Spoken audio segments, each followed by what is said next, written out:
Welcome to the Big 12 Insiders, your Big 12 sports show. Here's your host, Brien Hanley. Hey, everybody. What's going on? This is your man, Big B, Brien Hanley. Welcome to Big 12 Insiders Game Day. If you guys can't tell, maybe you can't. I mean, I got a fat face, but I'm on the mend. Had a tooth pulled, and I am going through it. I know I've said that on a couple of different podcasts, but I am still going through it. But we're going to venture on. We're going to try to make it work today. We got our man, Cody, Nagel, Alec, Busse, and we are going to talk Big 12 football here today. I appreciate everybody showing up, talking about some things going on at Iowa State. Lost the last two. Arizona State, are they really a contender? And then we have to break down, in my opinion, the nonsense that came out of Utah's athletic director's mouth. We'll break all that down, as well as have your upset alert and your lock of the week, as well as our spotlight game. So we'll get into that. Appreciate everybody being here. As always, remember to like, follow, subscribe, all that good stuff, and continue to leave those good, respectful comments. I appreciate you guys. Thank you for supporting the channel. So let's get into this. First things first, Alec, you cover Iowa State, so I'll start with you. What seems to be going on there the last couple of weeks? Yeah, I think for me, it probably just starts with a lack of available personnel. They've just had so many injuries, and I think so many teams across the country are experiencing this as well. But Iowa State's in the unfortunate situation where so many of their injuries are clustered at the same position. So they're being forced to rely upon players who are literally at like the third, fourth string of their depth chart, which is not something that you want to be doing. We've talked a lot about the linebackers. They were down basically 3 of their top 4, 5, 6 linebackers, just like 5 to 10 snaps into the season, with Carson Willich, Will McLaughlin, and Caleb Bacon now all having serious injuries. They've seen more injuries at that position with Zach Lovett. He's missed time this year. On Saturday in the loss to KU, star safety Malik Verdon, he plays that nickel safety role for them. He didn't play much, which led to them inserting Tashawn James in the lineup. And Tashawn James hasn't played a lot in his career, as he's just a second or third year player with the Cyclones. And Verdon had a huge, club on his left hand for their game against Texas Tech. Iowa State's first loss of the season. And I think one of the losses that no one's really talking about, but is very significant, is starting nose tackle Dominique Orange, who also didn't play against Kansas. He didn't travel to Arrowhead because of his injury, Matt Campbell said. So that's obviously significant. And, I don't think you often think of interior defensive linemen as really important pieces because they don't put up the biggest numbers. But Dominique Orange is one of Iowa State's best defenders. So they've just had so many injuries on the defensive side of the ball, and I think that that's really led to their struggles in the last 3 games, where they gave up, I think over 40 points to UCF. They allowed 23 points to Texas Tech, which isn't that bad. But then they allow, I think 46 it was, to KU this past week. So they're certainly going through it on the injury front on the defensive side, and then even get to the offense where, they're down their starting tight end. They're down a couple other tight ends. They're down their starting left guard. So I think your personnel, long story short, because I just spoke for like 3 minutes in a row, is just starting to get to a point where it's really thin. Yeah, I mean, I think Alec hit it on the head there with the injuries. I mean, when you just look at their, these past few games, even the game before the 2 losses against UCF, giving up 35 points in that. I mean, this is a team that you expected to come into the season and really rely on their defense. I mean, through the non-conference schedule and even the first few weeks, I guess, of the Big 12 schedule, I mean, their defense was playing like one of the best in the country. I mean, if you look at their points per game allowed against non-conference opponents, it was like 9.7. Yeah, 9.7. And then if you look at versus conference opponents, that's all the way up to 23.3. So there's a pretty big difference on, how many points they've been allowing defensively. And again, it's because, like Alex said, it's because of those injuries that have stacked up on the defensive side. I don't think you can blame a whole lot on the offense, I guess, in my opinion. I mean, Rocco Beck's playing pretty decent. He had a pretty good game against Kansas. They just couldn't get a stop and couldn't keep up at that point. So yeah, I think it's the biggest thing is just the injuries and then just not being able to stay healthy at this point.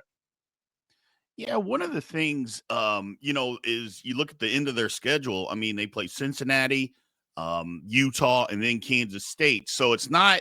I mean, I don't know how good Utah really is, but Cincinnati's a pretty good team. I guess my question, Cody, is it going to get better? I mean, injuries are kind of what they are. I mean, and if you don't have the guys, you just don't have the guys. Is it going to be a problem moving forward in these last three games? Yeah, I mean, I think Alec could probably be able to answer this better just on, who they have a chance to get back, I guess. But yeah, I mean, if you're not getting these guys back and they're going to be out the rest of the year, there isn't, I guess, in my opinion, a ton of sign for hope. I mean, your margin of error now as far as the conference race and trying to get to Arlington is pretty thin now. You don't control your own destiny. That's now in Colorado's hands. BYU's obviously there still, undefeated record, so they can, even drop one and still make it.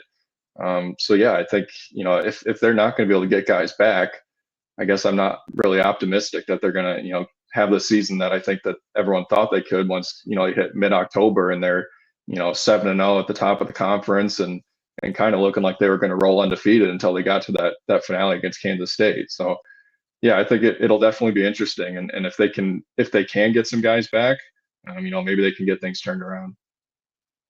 Yeah, as far as getting guys back, I think they'll have Malik Verdon back this weekend against Cincinnati. Campbell said it's the same injury after the loss to KU that he showed up with against Texas Tech, so that left hand, left wrist situation. I don't know why he was able to play most of the snaps against Texas Tech, but then wasn't able to play most of the snaps against KU. That doesn't fully compute to me in my head, but I'm not a doctor, and I'm not fully privy to what the details of the injury are.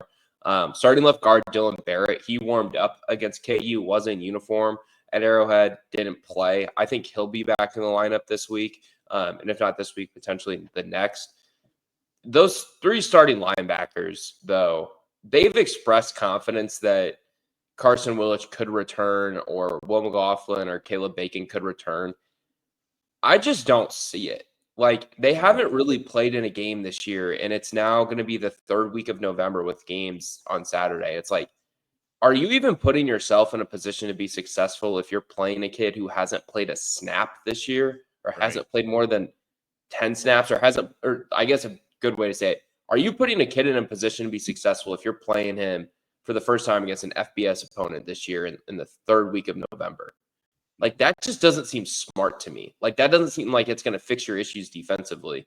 Now, that being said, like, maybe I'm wrong and it does because of their linebacker situation right now. It's just kind of that dire, but I don't feel like that helps those individual players. I don't think that helps the defense. I don't think that helps your team at all to do that. So I would kind of be surprised if any of those three linebackers get back into the fold. And I don't really see a point in getting them back into the fold, at least in a big role. Maybe you get them back and you play them one or two snaps here or there on a third down or something. But even then, like, it just seems far-fetched to me that those kids are going to be able to come back and make positive contributions at linebacker. Now, Ben Bramer at tight end, that's an interesting one to evaluate. Campbell said 2 weeks ago that he was week to week. He was seen on crutches with a big brace on his left leg, I think, maybe his right. After their loss to UCF in the locker room, he was still on crutches when they were back and they lost to Texas Tech. So you're looking at 2 weeks on crutches there. Now he was walking and putting weight on his legs with the crutches. So I think they were there to just kind of like help him. He was walking fine on Saturday at Arrowhead. So I think that's maybe more positive, but he's just not very forthcoming with injuries. So it's hard to tell. I would assume that Verdon gets back, Barrett gets back, and I think you have at least some baseline of optimism that Ben Bramer can come back, but less so with him than the first two guys that I mentioned. Right. Well, I mean, I get walking with a brace, and if you're just walking with it, that's one thing. But if you still need crutches 2 weeks later, I mean, I'm not sure you're on the path to coming back right away. But we'll see. You never know. I mean, modern medicine, you have no idea. My thing about it is modern medicine working for your jaw? It is not, actually. It is absolutely not. And I'm a little upset about that, too, to be quite frank with you. But having said all of that, the thing about Iowa State is, like, Cody, you mentioned it, they don't control their own destiny anymore. And I'll start with you this time, Alec. Is if look, Iowa State's never won 10 games in a season before. Their fans Starting the appreciate way. the reminder. What's that? Their fans appreciate the reminder, I'm I sure. mean, I'm just throwing it out there. I mean, I'm just saying if they don't get there, this year after the way that the season started. Now, look, if you at the beginning of the year, if you said Iowa State's going to win 9 games, I'm sure fans would have been, oh, you know what? Okay, great. But if they don't get to 10 after the way that they started, does it become a disappointment? I think the end of the season is a disappointment. I think when you look at the full context, I think it might be a situation where, man, it really stinks that we didn't get to 10 wins, but it kind of makes some sense. I mean, I think that the loss to me, just reading our message boards, to me, the loss to Texas Tech frustrated the fan base more than the loss to Kansas did. Because I think when they played Texas Tech, they felt like they didn't just – I think the fan base felt like Iowa State didn't play well. I think when they lost to KU, I think they felt outplayed. Like, I think they kind of tipped their hat to KU and said, hey, this team had our number today, and this team outplayed us. And I think that's pretty clear if you watch the game or you watch the tape of the game that Kansas just kind of kicked Iowa State's butt on Saturday in Arrowhead. And they've got, 3 opportunities against 3 teams that they're winnable games each. Like, all these games that they have remaining are winnable, but I don't know. I said to another reporter on the beat after they lost to Texas Tech, I was like, looking at their last 4 games, and I said, I wouldn't be individually shocked if they lost one of those 4 games, or if they lost one of those 4 games, I wouldn't have been surprised, or 2 of those or 3 of those. Like, individually, I wouldn't be surprised if they lost any of those teams, but if they lost to all 4 of them, then I would have been surprised. Right. And now you've started the track of you've lost to one of them. So I don't know. I think Saturday's game against Cincinnati is really important, considering everything that is kind of going on with the program right now. And if you can get back on the right track, can you carry that into a road game at Utah, who obviously just had a pretty emotional loss and is now down to really their 3rd quarterback and down one of their star players with tight end Brent Keithley being out for the year. Yep. So moving on, Arizona State. In my opinion, Cody, I think they're one of the most disrespected teams in the country. Look, I get that they've lost to Tech. I get that they've lost to Cincinnati, but those are not bad football teams. I mean, it'd be one thing if they lost to somebody that's won 1 game or something like that. But I think Arizona State's pretty good. Now, look, I saw you smiling, Alec. I get it. You said at the beginning of the year that Arizona State was going to be good. You were 1,000% correct. I didn't think they'd be this good. You were dead on. You had it picked. And I'll give a shout out to our man, Chris Cartman, who covers Arizona State for 24/7. He said the same thing. He was like, look, this team is just different. So I give both of you guys credit. Having said all of that, you don't even really hear about Arizona State being ranked, mentioned, anything. I know they don't control their own destiny to get to the Big 12 title. But, Cody, why do you think that is? Why can't anybody – and I think I have an idea on what it is, but why can't anybody just give this team credit for being a good football team right now? Yeah, I mean, I don't know if they're like the most underrated. I think most like overlooked, kind of like what you said might be the good description. For why that is, I'm not 100% sure either. They got some noise and some attention when they beat Utah, but then everyone else started beating Utah, so then they kind of pushed that win to the side, and it really didn't mean as much as what it did at the time.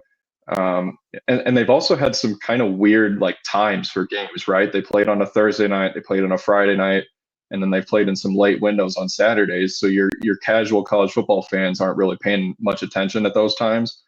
So maybe they're just kind of not seeing what Arizona State's doing necessarily.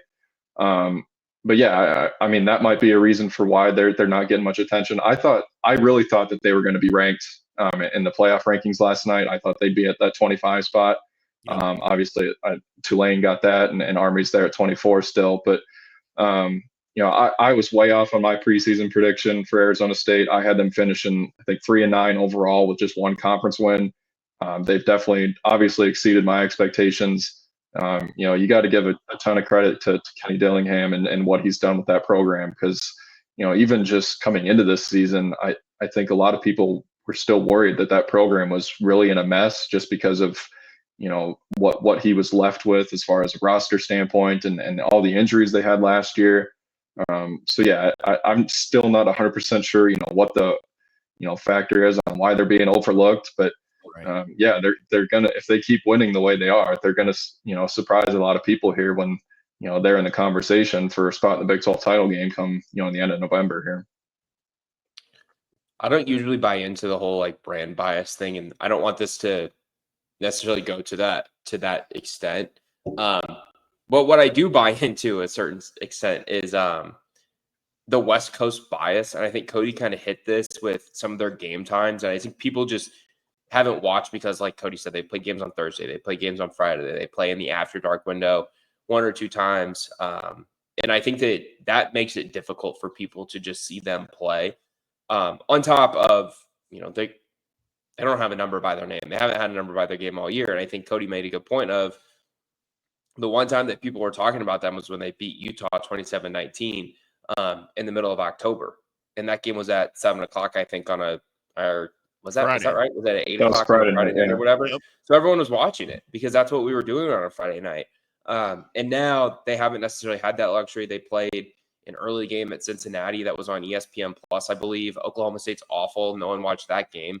There was no reason to watch that game. And then the UCF game, I forget what time that game kicked off. I think it was an evening kickoff from Tempe. But yeah, I think that's a really good point. I think if they win this weekend against Kansas State, they're going to have a really good opportunity to kind of be in that conversation. And I think that they have a pretty good chance to win this weekend in Manhattan. Like, they're 9.5-point underdogs, I think it is.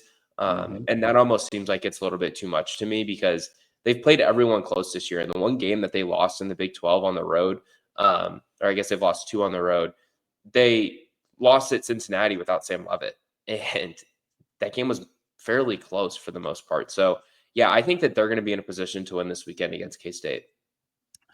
Yeah, that's the thing about Arizona State. In the one game they lost Tech. I mean, they lost by 3 on the road. That was a shootout. And then they lost to Cincinnati. And who knows what happens if you have just a competent kicker. You don't even have to have a great one, just a competent one that can make basic field goals and get you in the position to where maybe you can score a touchdown to go win a game. Who knows?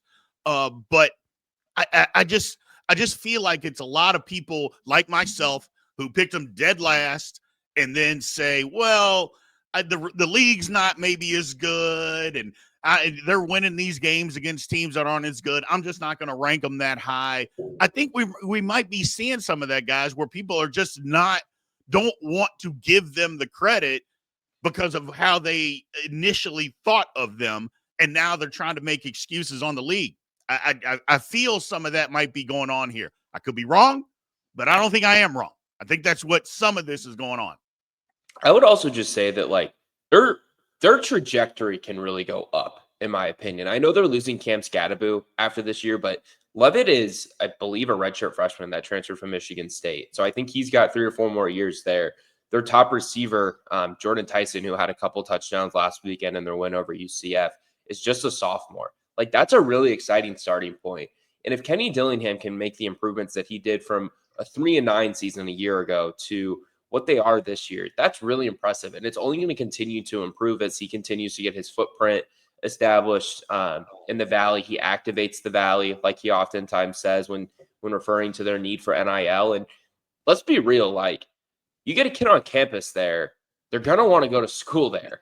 Like, yes, that's just the truth of the matter. And I believed a ton in that hire. I know a lot of people didn't know who he was, but I believed a ton in that hire. And he had a great track record of, working at Florida State with Mike Norvell and developing Jordan Travis, and then going to Oregon and helping develop Bo Nix that first year that he was with the Ducks. And he's done an awesome job at Arizona State. And I think that he's one of the lesser talked about coaches in the conference when you think about some of the better coaches in the league, because we go to Chris Kleiman and Lance Leipold and Matt Campbell and Kyle Whittingham and Mike Gundy.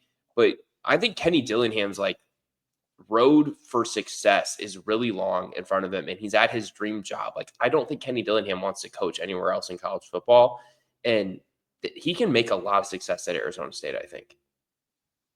Yeah, I'd be really interested to see what they do, with the portal this year, and fill in some of those spots with guys they're going to lose. I mean, last year, what was it, the 2024 recruiting class, they finished 7th in the conference. Right now, they're ranked 6th in the conference. So, I mean, they're in the top half to where they can, be in position to, compete for Big 12 titles down the road. So, yeah, I'd be interested to see. 2 receivers too, and flipped one away from TCU over the weekend. Right. Yeah. And I'd be, I'm curious to see, how aggressive they are, whether they stick with, developing guys, or if they go, if they see the window of opportunity that they have and they go get some, impact guys through the portal using NIL. I mean, we all know Arizona State's got a massive, fan base and alumni that, they can probably use that to their advantage here. But yeah, I mean, it'll be interesting to see, how they, like Alec kind of mentioned, this trajectory that they're on, and if they can continue doing that. And they're going to lose Scadaboo after the year, I believe, but they're going to retain Raleek Brown, who's redshirting. He hasn't had the most productive season for them this year, has battled some injury, and he was a former highly touted kid who was at USC, I believe a top 100 recruit, Cody, right? Yeah, something like he's that. someone Yeah. who could kind of burst onto the scene for them next year if he's able to stay healthy and kind of start to show the potential that he did as a true freshman at USC in 2022, when he had 3 or 4 touchdowns. So, like, their trajectory is going upward, and I think that should really excite Sun Devil fans. Well, the one thing also about them, and you mentioned it, Cody, is they did dive into the transfer portal this past year and got guys. They're going to do it again.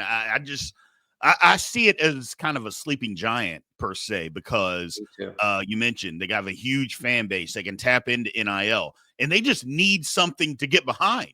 I mean, Herm Edwards ran the program into the ground. Let's just call it what it is. He literally. That's an understatement, by the way. Yeah. Yes, it is. I mean, what's crazy about that, though, is that when he was hired, they had some success early, and then it got bad, and then he got fired, and then they got all the sanctions from the Antonio Gibson charade, and that slammed the program. But Kenny Dillingham was like the perfect personality to like bring it in and uplift it all to me. B. Yeah, no, you're right. And that's my thing. I think they're on the cusp. I look at them almost like Houston, even bigger than Houston, because I think the fan base is more enthused than what Houston is, even though the alumni is pretty close. But I think that the fan base just needs something to get behind, because Herm Edwards just destroyed it. They bring in Kenny Dillingham, and he's like, you know what? This is my dream job. And you're right, Alec. It's not often that a school can go get somebody and that needs to be brought back from the ashes to somebody that this is not a stepping stone job. This is actually my career job. This is my job. I'm not going anywhere else because I've always wanted to have this job. You don't usually find that in a school that's trying to rebuild. Usually it's, okay, you hire a guy, he's there for 4 or 5 years, maybe, and then he goes somewhere else, and it just trends that direction. I think they got a shot here because he may be there 20 years. Who knows? But I like the trajectory. I like this football team, more importantly. I like the product that they're putting out on the field this year. And we'll talk about the game of Cadence State a little bit later. But I think, guys, that's going to be a hell of a football game. I really do. The 9.5-point spread, again, we'll get into that a little bit later. I keep saying I think Vegas is trying to build another resort with that, because that's way too high in my opinion, but it is what it is. So let's move on, man. Look, these comments out of Mark Harmon, athletic director at Utah, or Harlan, I'll just throw my opinion out there first. I think the guy's an idiot. I have no idea why you would say that. Look, I understand being mad at the refs. Be mad at the refs. Was it a bad call? I'll even give you that it was a bad call if that's what you want to believe. Okay, fine. But to come out as the athletic director and say the game was stolen, then you're not proud to be in the Big 12. I'm just like, what are you doing? I mean, everything that all these fans had taken their cues from the head coach who said, well, we're in the Big 12 for now. And now you say this. I'm like, what if you don't want to be in the Big 12? Why don't you just leave? Pac-12 would take you back today. Literally, they would take you back right this very second if you don't want to be here. And you act like you don't want to be here. I just thought the comments were just ignorant, to be blunt. I thought it was ignorant. Alec, do you want to start? Yeah. Okay. Yeah. Sure. I'll start. Let me just go to the line of thinking of the Big 12 should kick Utah out, and I know that's not what you said there, B, or that Utah should just leave if they don't want to be in the Big 12. No, like Utah is one of the most important schools in the conference. Like point blank, period. They are, and I understand, like, from a lot of Big 12 fan perspectives, they were really upset with the way Utah fans kind of came in and acted on Twitter and acted on social media, and then they get picked to win the league in their first season, and then it all kind of falls apart because of injury and just some other dynamics there that we aren't completely privy to. But like for the last 25 years, Utah has been one of the 2 or 3 most successful programs that is in the conference right now in football. Utah is one of the most important brands and programs in the conference. The conference needs Utah to be pretty good. And they have the potential to be good because they've shown it over the last 25 years. All that being said, the statements were dumb. However, I'm all here for them. I found them to be entertaining. And I'm not ashamed to admit this, Cody. Just entertain me. That's all I want in college football. If you entertain me, I'm probably in. And I find it really entertaining. So more comments like this from athletic directors, please. I liked it. I found it to be honest. I found it to be candid. And I don't think it's a secret that Utah, tried to stay in the Pac-12. Like Mark Harlan was one of the leaders of Pac-12 athletic directors. I get it. He wanted to stay in the Pac-12. And I kind of think a lot of those schools wanted to stay in the Pac-12. I don't think they wanted to blow up the league. I think USC and UCLA wanted to blow up the league. Because if they wanted to blow up the league, it wouldn't have happened when it happened. It would have happened in the 12 months of negotiations with the TV networks. Right. It would have happened then. So I get it. Like, to me, I understand why they're frustrated. I understand why they feel like the call went against them. And maybe it did, and maybe it didn't. I think a lot of consensus right now is that it probably was a hold, and it was probably a good play by the receiver. And they had an opportunity, Utah did, after the hold to get off the field, and they couldn't do it. So you got really no one to blame but yourself because you didn't score in the second half either. But yeah, I thought the comments were funny. I thought they were entertaining. More of that, please. I'm sorry if that's a dissenting opinion. No, I mean, I kind of agree with you. I mean, it gives, some, it's obviously some negative attention maybe, but it gets attention on the Big 12. I mean, it was something, a lot of people were talking about on Sunday morning, following a Saturday that had some, upset results. But yeah, I thought the comments were, pretty trash, to be honest.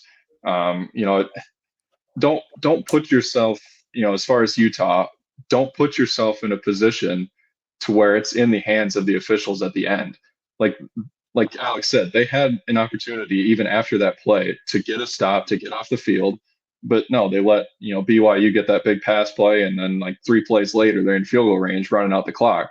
So yeah, I think the comments were, pretty trash and not really needed. But again, like Alex said too, it's entertainment. It gets attention on the Big 12.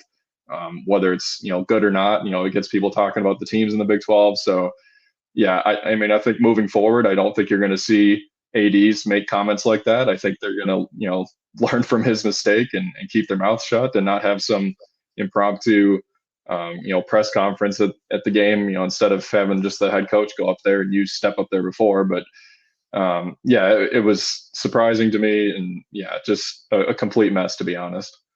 Yeah, I thought it was a mess. Look, I'm not saying that Utah should be kicked out of the conference. Yeah, I don't think that.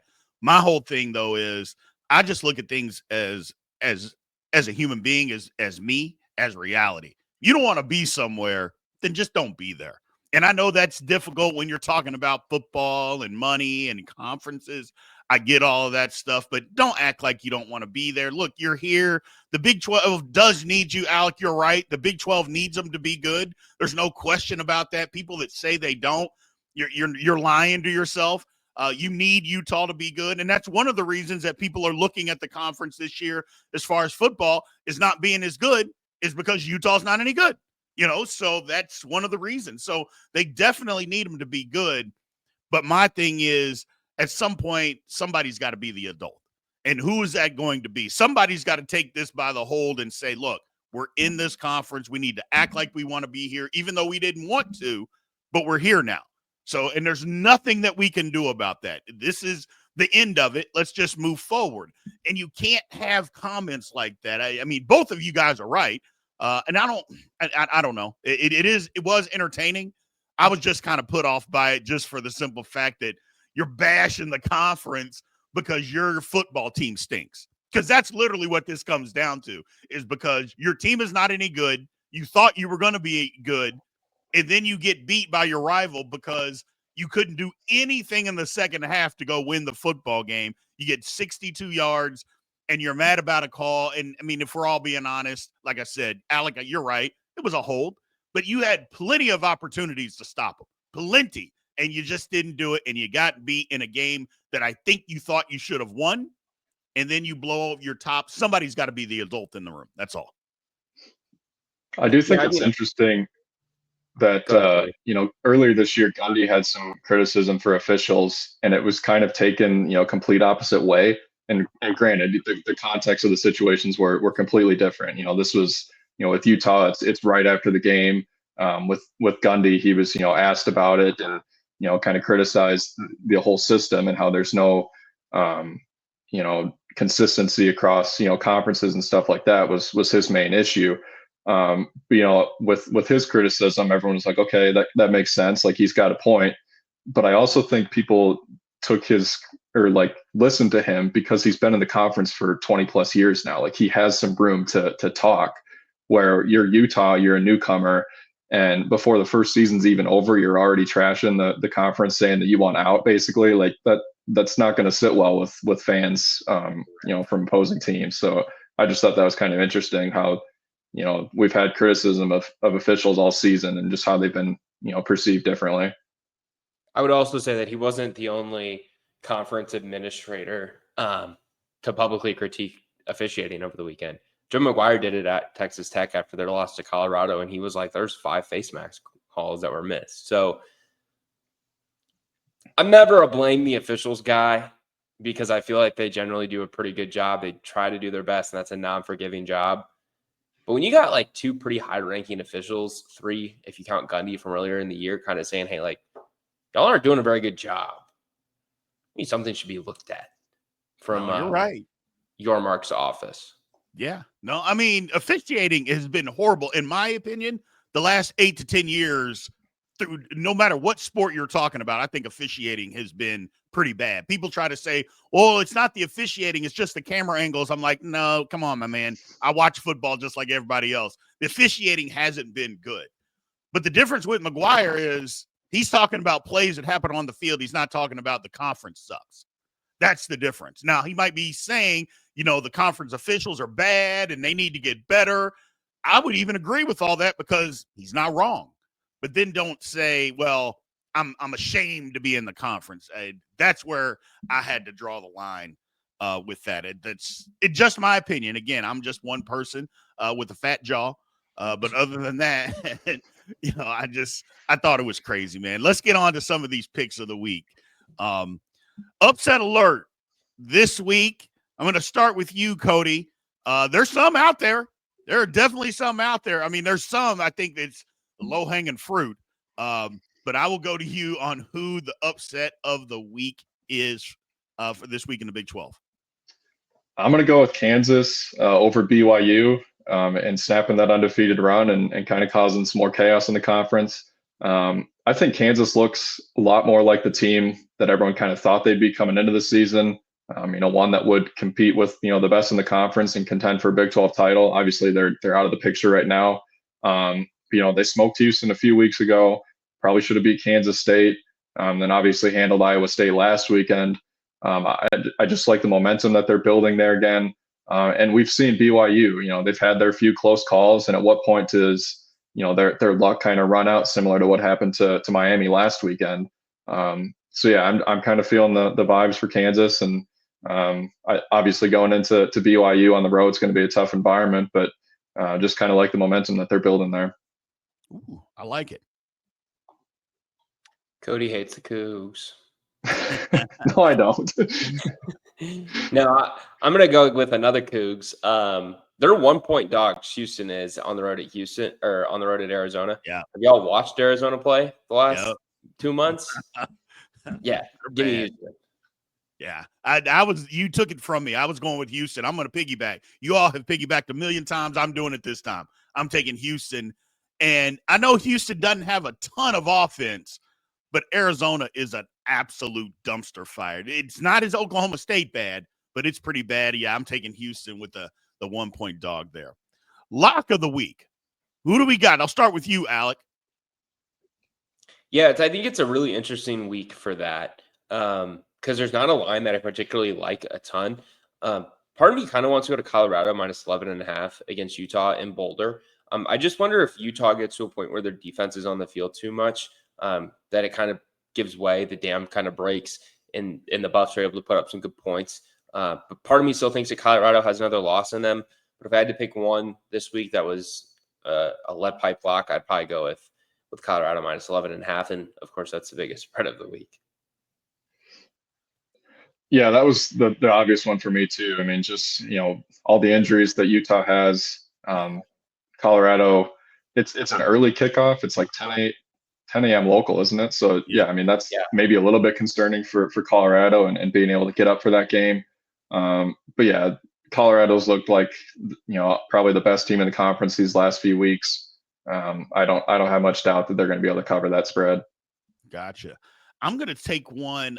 They're actually a home underdog, 2.5 point, getting 2.5 points. West Virginia over Baylor. I think West Virginia is going to end up winning that football game. They look a lot better. Look, Garrett Green, he's scrappy. He plays really hard, but he puts the ball, way too many turnovers. He puts the ball in harm's way too often. I think they're a better offense now with new quarterback. I like West Virginia and what they got going on, so I'll go with them. And then we got the spotlight game of the week. I think is the best game of the week, in my opinion. Although it's pretty close between Kansas and BYU, because I think that game is going to be a hell of a football game as well. But Arizona State going to Kansas State, like we mentioned, 9.5. I see it at 8.5, 9.5. I just think that spread is way too high. But I've seen this story before out of Kansas State. Struggle on the road, get a bye week, you come back home, and you put the shellac into somebody. I think Arizona State's a little different. What do you think, Cody, on this game? Yeah, this kind of feels like a game that'll come down to which team stops the run. We know Kansas State leads the Big 12 in both fewest rushing yards allowed per game and attempt. But Arizona State's kind of also up there in top 5 of both categories too, that I don't think people kind of think about. Chris Kleiman talked about this week, the challenge that Arizona State presents with their 4-man front on defense. Most teams have a 3-man front in the Big 12. So, maybe there's some unfamiliar, looks that Kansas State gets in the ground game that kind of, leans into the struggles that they've been having. Obviously, Arizona State, it sounds like they're going to get Cam Scatabo back. It sounds like he's probably going to play, or at least on track to play. But I'm still leaning towards Kansas State. I think they actually kind of win this one comfortably, to be honest. I think that spread might actually be kind of on point there. Gotcha. Yeah, I actually think this is probably the most interesting game of the week, because to me it factors into conference contenders heading into the last 3 weeks of the season. Because whoever wins this game is more or less removed from that, because each of these teams still mathematically have a fairly decent opportunity to play for the Big 12 title. I think K-State's secondary has struggled to tackle this year. And I think that could be a really big issue if Cam Scatabo plays and is able to get, to the second level, third level of the defense. I think Sam Leavitt, quietly, I think they might have the quarterback advantage. Arizona State might in this game. When you look at some of the passing numbers, Leavitt's not a negative runner either. He's certainly not Avery Johnson. I think I would probably take K-State to win because the game's in Manhattan, but I think Arizona State will cover. Gotcha. And I kind of mentioned it before. I've seen this, obviously, with K-State because I follow them more closely than a lot of teams. I've seen this story before, just like I mentioned. Cody, I kind of tend to agree with you that I think the spread might be fairly close. I'm still going to take Arizona State to cover, but I think it could get away. Don't get me wrong. If Kansas State, the first 10, 12 minutes of this football game, they come out like a house of fire, and I guess you could say that about any game, but Kansas State kind of feeds off that momentum early on in a football game. That's kind of how they are because they're a young football team, and the momentum, if they get the momentum going, it just kind of steamrolls for them. So I'm going to take Kansas State. I'm going to have Arizona State cover, but I would not be surprised if this one doesn't get lopsided the other way. I really, really wouldn't be surprised at that. So, well, I appreciate you guys bearing with me. Looking like that Mike Tyson punched me in the jaw. I thank you guys for taking the time and sticking around. And also for what you guys have done to help this channel, man. I really do appreciate that. I wanted to say that on air and not off air, that I do appreciate you guys sticking around, putting up with me, and just being a part of this, man, and helping us grow. So I want to thank you guys. Yeah, thanks for having me. Yeah, thanks for having us. No problem. So we'll be back again next week. Remember, everybody, continue to like, follow, subscribe, all that good stuff, and I will catch you guys soon. Thank you for watching the Big 12 Insiders, your Big 12 sports show. This has been a Spirit Street production.